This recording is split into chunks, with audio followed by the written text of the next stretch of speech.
Praga és el cor d'Europa. Per les seves artèries hi circulen tramvies vermells que transporten persones, l'oxigen de la ciutat.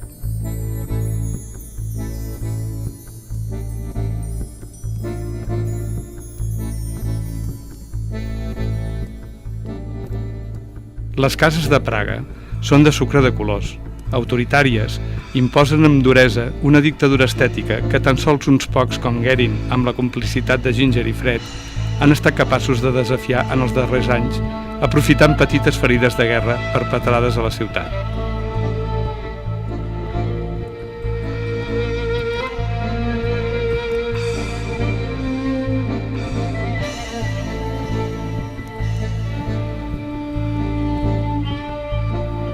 Intacte com es va concebre en el segle XVIII, escapar a la follia de la destrucció que va contaminar Europa al segle XX. Ni dues guerres, ni una llarga dictadura comunista van ser capaces d'esborrar el seu esplendor vuitcentista.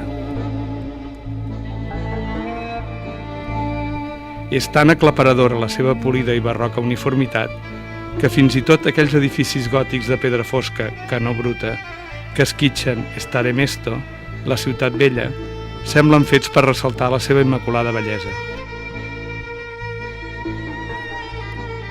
Amb un idioma de noms impronunciables, amb paraules farcides de consonants que entrebanquen la llengua i plenes d'accents i paraigüets que fan impossible pronunciar tantes síl·labes tòniques alhora, de sobte, el txec ens regala paraules de fàcil dicció, plenes de vocals agradables al nostre cervell llatí, com malastrana, que nosaltres ràpidament adaptem a la nostra fonètica.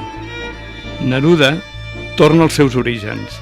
El que per nosaltres és Pablo, l'usurpador, per ells és Jan, l'escriptor vuitcentista usurpat que va créixer en aquell barri. Mentre la cervesa Urdel, Urgell per nosaltres, ens connecta de nou amb la nostra casa.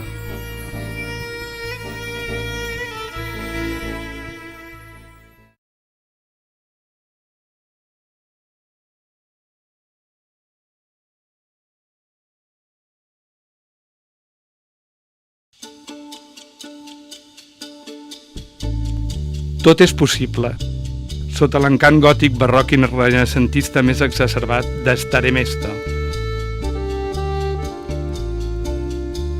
Els seus carrers, folrats de llambordes irregulars àmpliament separades les unes de les altres, com en por de tocar-se, recorren rutes sinuoses interminables que inevitablement desemboquen a Starometsky na Mesti, la plaça de la ciutat vella.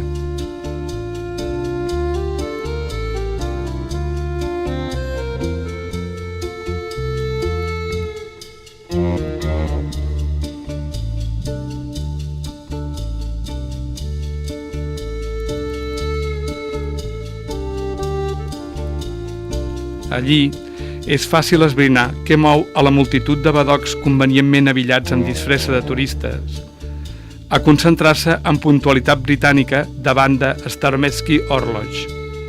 Ben aviat, coincidint amb els senyals horaris, amb un ritual que s'ha convertit en icona de la ciutat, dues petites finestres blaves s'obren als curiosos i mentre per dins 12 apòstols desfilen amb posat més aviat indiferent a les mirades del públic, fora, la figura de la mort, fent sonar el batall de la campaneta, ens recorda que tampoc nosaltres, espècie turista, subespècie turista d'escapada, som immunes al pas del temps i que, per tant, tard o d'hora, la realitat ens tornarà a casa, a la feina i a la rutina.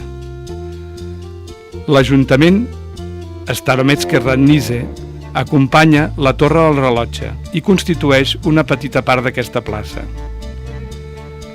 Com encaixonada en una garita massa petita per la seva mida, l'església sentinella de Nostra Senyora de Tin despunta darrere les cases frontals, custodiant amb marcialitat gràcies a les rectes agulles de les seves negres torres soldat.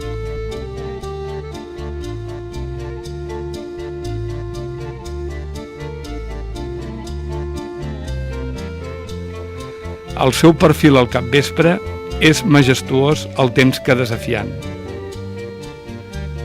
Molt a prop, en el mateix barri, sota el confós nom de la Casa de la Verge Negra, un esplèndid edifici cubista ens recorda que els angles rectes poden ser tan vells com les corbes sinuoses.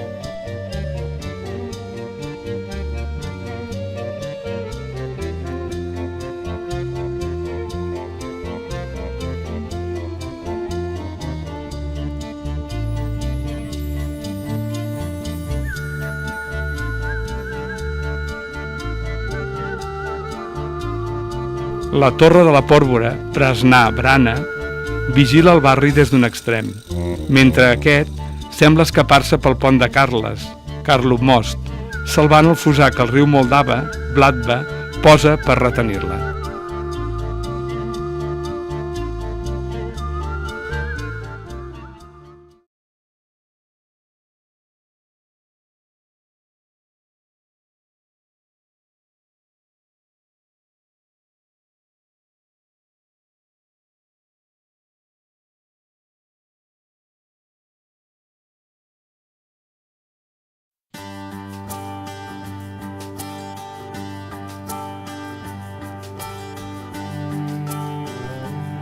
Més de 30 figures religioses d'estil barroc constitueixen el servei d'ordre de la manifestació de turistes que desfilen pel pont de Carles, amb eslògans diversos, sense una intenció comuna, sense saber de la seva força com a grup.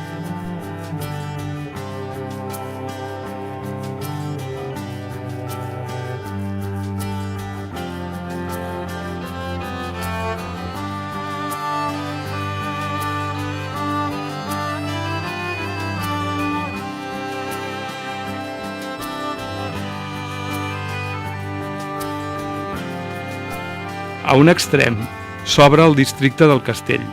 Un impressionant edifici es disposa a protegir l'autèntica catedral de Sant Vito, en la seva competència amb l'església de Santa Maria de Tin per ser la més majestuosa de Praga.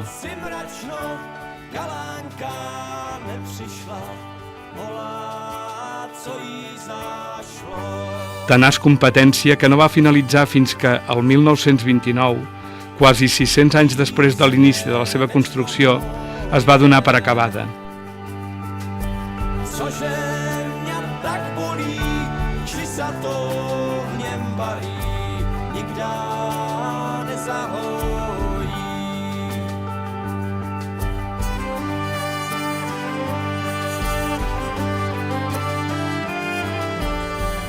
Ingent esforç per invocar un sant guaridor del Vall de Sant Vito, ara que ja es coneix com la Corea de Huntington.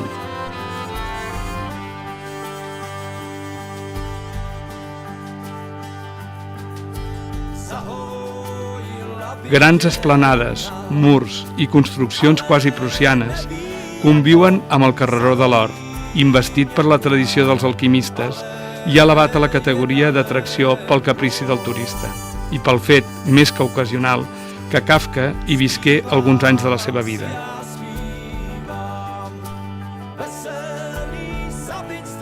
Com un noble luxosament abillat, al barri del Castell estén en direcció al riu un mantell marró de teulades, sota el qual encara no es pot ni endevinar l'esplendor del barri de Malestran. Al fons, la vista del castell permet contemplar la filera de ponts que, com a dits d'una mà, s'aferren a les dues ribes del Moldava i donen l'autèntica dimensió de la bellesa de la ciutat.